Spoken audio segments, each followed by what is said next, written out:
हरे कृष्णा। आशा करती हूँ दोस्तों आप लोग सब स्वस्थ होंगे और मस्त होंगे और ये फेस्टिवल का सीज़न बहुत अच्छे से एंजॉय किए होंगे।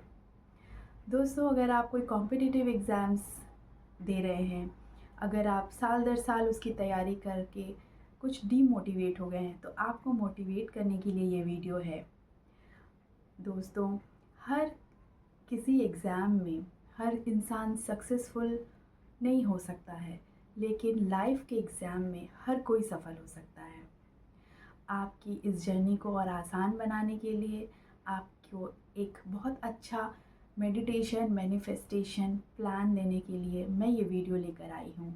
तो इस वीडियो को अंत तक ज़रूर देखिएगा और पसंद आए तो लाइक शेयर और सब्सक्राइब ज़रूर करिए। तो हमारे देश में 1 मिलियन से ज़्यादा लोग कॉम्पिटिटिव एग्ज़ाम्स की तैयारी करते हैं, एक अच्छे जॉब की चाहत में, एक अच्छे यूनिवर्सिटी या कॉलेजेस के एडमिशन में।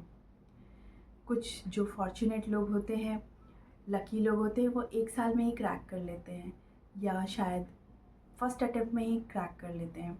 लेकिन कभी कभी अनफॉर्चुनेटली हमें 1 साल से ज़्यादा भी समय लग जाता है। आजकल स्टूडेंट्स में एक fear of missing out FOMO की शिकायत हो रही है, जिसमें वो अपने सब साथ वाले को देखते हैं कि वो आगे बढ़ चुके हैं और वो कुछ एंजॉय नहीं कर पा रहे हैं। उन्हें पूरे टाइम पढ़ना पड़ रहा है चार दीवारी के अंदर। उन्हें सारा कुछ त्याग करके, सारी खुशी त्याग करके उन्हें कॉम्पिटिटिव एग्ज़ाम की तैयारी करनी पड़ रही है। 1 साल 2 साल 3 साल हो गया है तो भी वो लगे हुए हैं, बट कुछ रिज़ल्ट नहीं आ रहा है। तो वो इस फ़ियर ऑफ मिसिंग आउट के शिकार हो रहे हैं। इस वीडियो में मैं आपको बताऊंगी कि कैसे आप इस फ़ियर ऑफ मिसिंग आउट को जॉय ऑफ मिसिंग आउट में तब्दील कर सकते हैं। आप जो इस प्रिपरेशन का ड्यूरेशन है, इस समय जो आप ये फोमो फील करते हैं, इसमें आप जोमो फील करने लगेंगे। दोस्तों, कॉम्पिटिटिव एग्ज़ाम्स क्रैक करना रियली उन लोगों को मैं बहुत रिस्पेक्ट करती हूँ जो इसमें लगे हुए हैं अभी तक और क्रैक भी कर लेते हैं। लेकिन वो लोग जो कई सारे फेलियर अटेम्प्ट्स के बाद भी लगे हुए हैं, मैं उनसे रिक्वेस्ट करूँगी कि वो एक प्लान बी ज़रूर रेडी रखें, क्योंकि एक बैकअप प्लान हर किसी के पास होना चाहिए, ताकि अगर कभी मान लीजिए अनफॉर्चुनेटली हम सक्सेसफुल नहीं होते हैं तो हमारे पास एक प्लान बी ज़रूर रहेगा। शुरुआत में आपको उस प्लान बी को चूज़ करने में बहुत दुख होगा, लेकिन आप फिर जब चूज़ कर लेंगे तो आपको देखिएगा आप उसमें भी सफल हो जाएंगे। मैंने आपको पहले ही कहा, हर किसी एग्ज़ाम में सक्सेसफुल होना ज़रूरी नहीं है, लेकिन एग्ज़ाम जो लाइफ का है उसमें आप ज़रूर सक्सेसफुल होते हैं। So always keep a plan B, एक बैकअप प्लान जहाँ पर आप चूज़ करने के लिए आपके पास ऑप्शन हो, आप कुछ सोच सकें कि अब इसके बाद आप क्या कर सकते हैं। और अगर क्रैक हो जाता है तो ये बहुत अच्छी बात है। दूसरी बात, आपको तो वैसे सब लोगों ने बताया ही होगा, आपका एक प्रॉपर स्टडी प्लान होना ज़रूरी है, एक प्रॉपर रूटीन होना ज़रूरी है जब आप कॉम्पिटिटिव एग्ज़ाम्स की तैयारी करते हैं। आप पूरी प्लानिंग कर लें। अगर आप जॉब करते हैं तो जॉब के बाद का समय या सुबह उठकर जैसा भी आपको ठीक लगता है अपनी पढ़ाई पर ध्यान देना ज़रूरी है, क्योंकि एग्ज़ाम के जस्ट पहले फिर आप सोचेंगे कि अरे टाइम तो जॉब में ही निकल गया या कुछ और इधर उधर चला गया, तब बहुत ख़राब लगता है। तो एक प्रॉपर प्लानिंग, एक प्रॉपर रूटीन होना एक बहुत ज़रूरी होता है कॉम्पिटिटिव एग्ज़ाम्स के लिए। तीसरा पॉइंट मैं ये बोलूँगी कि जब आप कॉम्पिटिटिव एग्ज़ाम्स की तैयारी कर रहे हों और आपको लगे कि आप अपने आप को कैसे जज करें, जब आपका सेल्फ स्टडी का टाइम होता है, तो आप नेशनल लेवल की टेस्ट सीरीज़ ज्वाइन करिए और चैप्टर वाइज एमसीक्यूज सॉल्व करिए, मल्टीपल चॉइस क्वेश्चंस। इससे आपको खुद में कॉन्फिडेंस आने लगेगा। अगर आप पहली बार ट्राई कर रहे हैं तो आपके तो साथ के लोग काफ़ी मिल जाएंगे, लेकिन हो सकता है साल दर साल आपके साथ के लोग कहीं और एडमिशन ले लिए हों, कहीं और चले गए हों। तो आप बिल्कुल मत घबराइए, आप अपने फैकल्टीज़ के साथ डिस्कस कर सकते हैं, आप अपने सीनियर्स के साथ डिस्कस कर सकते हैं जो उस सब्जेक्ट का नॉलेज रखते हैं, सब्जेक्ट एक्सपर्ट होते हैं। उनसे आप ऑनलाइन प्लेटफॉर्म्स में डिस्कस कर सकते हैं। तो आप बिल्कुल ना घबराइए और अपने आप को आप हमेशा जज करते रहिए कि आपने जितना पढ़ा है वो कितनी अच्छी तैयारी चल रही है आपकी। सिर्फ किताबों से थ्योरी आप पढ़ते पढ़ते आपको ऐसा लगेगा कि हाँ हमको तो हमने पढ़ लिया है ये चीज़, बट और लगेगा भी, कॉन्फिडेंस भी रहेगा कि हाँ कुछ आएगा तो बन जाएगा, लेकिन आप जब तक क्वेश्चंस ट्राई नहीं करेंगे आपको नहीं समझ में आएगा कि आपकी तैयारी कितनी अच्छी चल रही है। चौथा पॉइंट जो मेरा मेन इस वीडियो का मुद्दा है वो है FOMO, fear of missing out. ये प्रॉब्लम तब आने लगता है जब आप बहुत सालों से प्रिपेयर कर रहे हैं और आप देख रहे हैं कि आपके साथ के लोग काफ़ी आगे बढ़ते चले जा रहे हैं। वो लोग सारे फेस्टिवल्स में आपको पिंग कर रहे हैं, बाहर चलना चाहिए, बट आप उस समय तैयार नहीं रहते हैं कि आप अपना टाइम वहाँ पर इन्वेस्ट कर सकें, क्योंकि वो टाइम आपका बहुत प्रीशियस होता है। कभी कभी तो मैंने ये भी सुना है कि दोस्त लोग पिंग करके बहुत डीमोटिवेट करते हैं कि ये तुम्हारे लेवल का एग्ज़ाम है ही नहीं, तुम इसमें क्यों लगे हुए हो। तो ये बहुत डीमोटिवेटेड होता है। तो प्लीज़ हमें दूसरों को भी परेशान नहीं करना चाहिए ऐसे इस तरह से। तो जब हम फोमो फील कर रहे हों तो इसको हम जोमो में कैसे कन्वर्ट करें, जॉय ऑफ मिसिंग आउट। इसके लिए मैं एक मेडिटेशन प्लान, अफर्मेशंस लेकर आई हूँ, जिसको आप अगर आप अर्ली मॉर्निंग उठ जाते हैं तो आप जस्ट उठ के ये प्रैक्टिस करें और सोने के पहले नियम से मेडिटेशन करके सोएं। वो ये मेडिटेशन हो सकता है या कोई भी आंख बंद करके सिर्फ अपनी सांसों पर ध्यान करिए, पर meditation is very important to focus and concentrate on your studies. तो आइए हम एक छोटा सा मेडिटेशन सेशन करते हैं जिसमें कि आप इस फोमो से बाहर आ सके और एक अच्छा कंसंट्रेशन और कॉन्फिडेंस आपको मिल सके। तो सबसे पहले आप कंफर्टेबल होकर बैठ जाएंगे। आप ज़मीन पे कंफर्टेबल महसूस करते हैं तो ज़मीन पर या फिर बेड के ऊपर भी बैठ के आप आराम से बैठ जाइए और हाथों को ज्ञान मुद्रा में रखकर अपने थाइज़ के ऊपर आंखें बंद करके सबसे पहले अपने आप को रिलैक्स करेंगे। रिलैक्स कैसे करेंगे? डीप ब्रीदिंग करेंगे। ब्रीद इन, गहरी सांसें अंदर और बाहर, गहरी सांसें अंदर और बाहर, गहरी सांसें अंदर और बाहर। अगर आपको फिर भी रिलैक्स नहीं लग रहा है, बहुत ज़्यादा प्रेशर है अंदर, तो आप नाक से सांस अंदर लेंगे और मुंह से बाहर रिलीज़ करेंगे।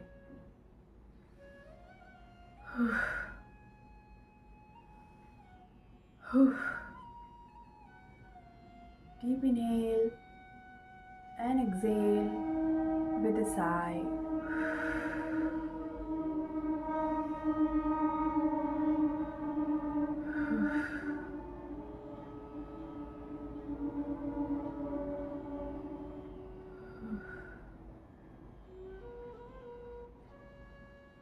इनहेल और एक्सहेल करके अब आपको रिलैक्स महसूस हो रहा होगा। अब आप अपने हाथों में रेकी शक्ति का आह्वान करेंगे। हे रेकी शक्ति, मेरे स्व उपचार के लिए मेरे हाथों से बहो बहो बहो। हे रेकी शक्ति, मेरे स्व उपचार के लिए मेरे हाथों से बहो बहो बहो। हे रेकी शक्ति, मेरे स्व उपचार के लिए मेरे हाथों से बहो बहो बहो। आप महसूस करेंगे कुछ वाइब्रेशन, और अगर नहीं भी महसूस कर रहे हैं तो इट्स ओके।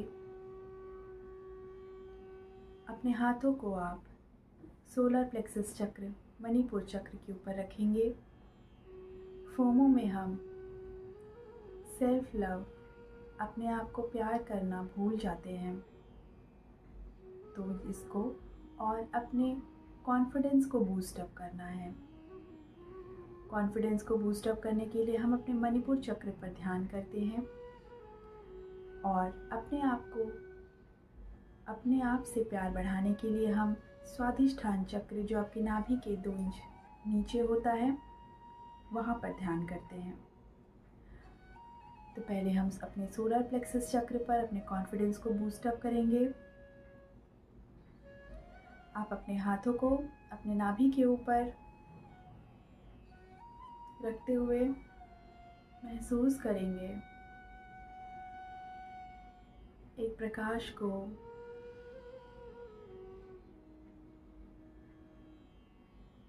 एक सफ़ेद दूध सा प्रकाश जो इस यूनिवर्स से आपके हाथों के माध्यम से आपके मणिपुर चक्र को बैलेंस कर रहा है।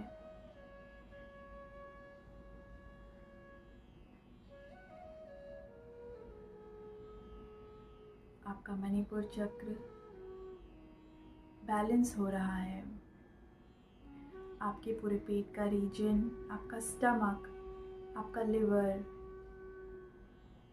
सब बैलेंस हो रहा है।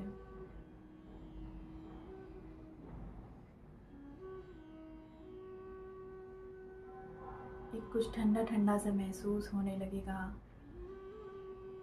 आप महसूस करिए।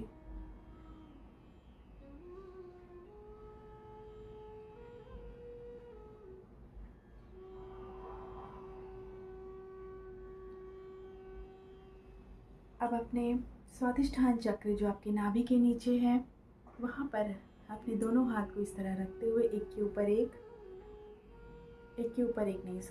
के नीचे एक, इस तरह से नाभि के नीचे रखेंगे और महसूस करेंगे इस प्रकाश को जो आपके हाथों के थ्रू आपके स्वादिष्ठान चक्र को बैलेंस कर रहा है। आपके अंदर की ऊर्जा बैलेंस हो रही है।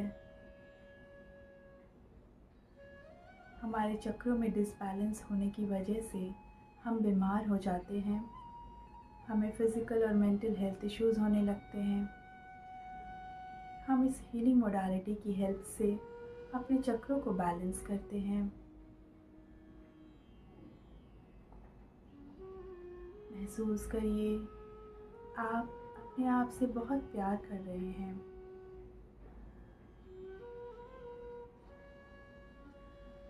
इमेजिन करिए आप आईने के सामने खड़े हैं।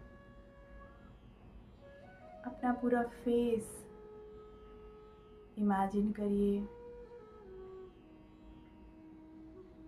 अपने चेहरे के आँखों को, नाक को, होठों को, कान को अच्छे से देखिए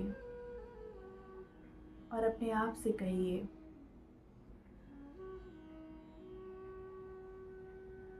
I love you, I'm sorry, please forgive me, thank you, I love you, I'm sorry, please forgive me, thank you, I love you। आप अपने आप से माफ़ी मांगिए कि आप इस स्ट्रगल पीरियड में अपने आप को बहुत इग्नोर किया है। आपने अपना फिज़िकल और मेंटल हेल्थ पर ध्यान देना बिल्कुल छोड़ दिया था। अब आप अपने फिज़िकल और मेंटल हेल्थ पर पूरा ध्यान देंगे।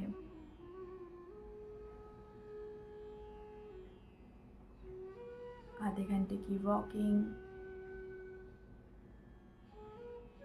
प्राणायाम, डीप ब्रीदिंग एक्सरसाइजेस से आप अपने चक्रों को बैलेंस करेंगे।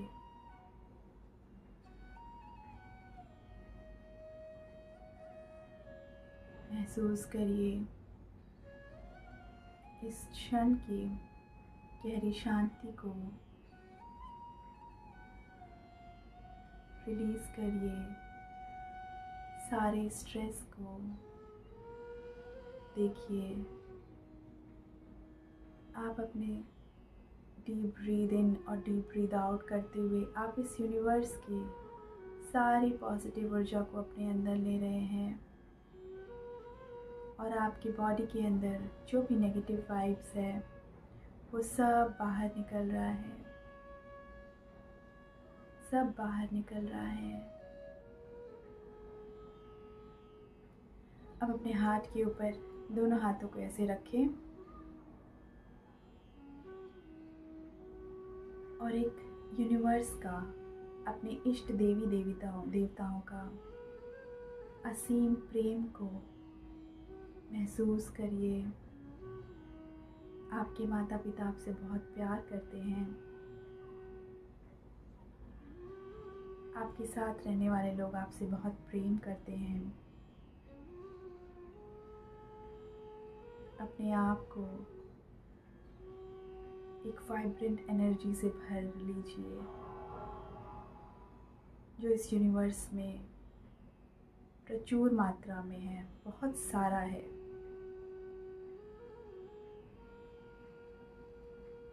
अब आप अपने आप को बहुत एनर्जेटिक महसूस कर रहे हैं और आप डिक्लेयर कर दीजिए कि जो भी शक्ति आपको होल्ड बैक कर रही थी आप उसे रिलीज़ करते हैं। I release all the negative energy which was holding me back.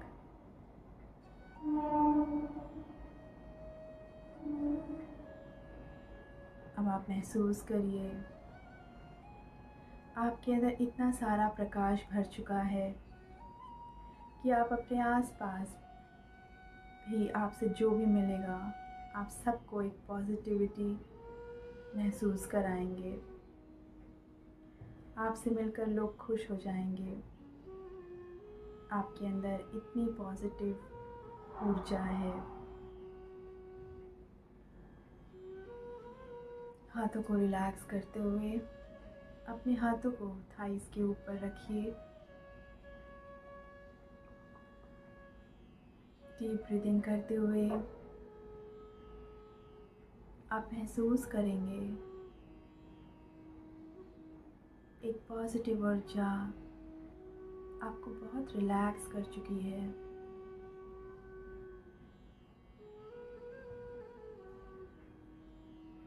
और जब भी मेडिटेशन सेशन ख़त्म हो तो पानी का बॉटल हाथ में लेकर या फिर जब भी मेडिटेशन ख़त्म हो तो ये अफर्मेशन आप हाथ जोड़कर कर सकते हैं। जस्ट क्लोज अवर आइज और ये अफर्मेशंस आप 3 बार रिपीट करेंगे। Everyone is on their unique journey. I trust that my journey is magical in its own way. Everyone is on their unique journey. I trust that my journey is magical in its own way. I trust everyone is on their unique journey. I trust that my journey is magical in its own way. Affirmations बोलने के बाद आप खूब सारा पानी पीजिए और relax करिए।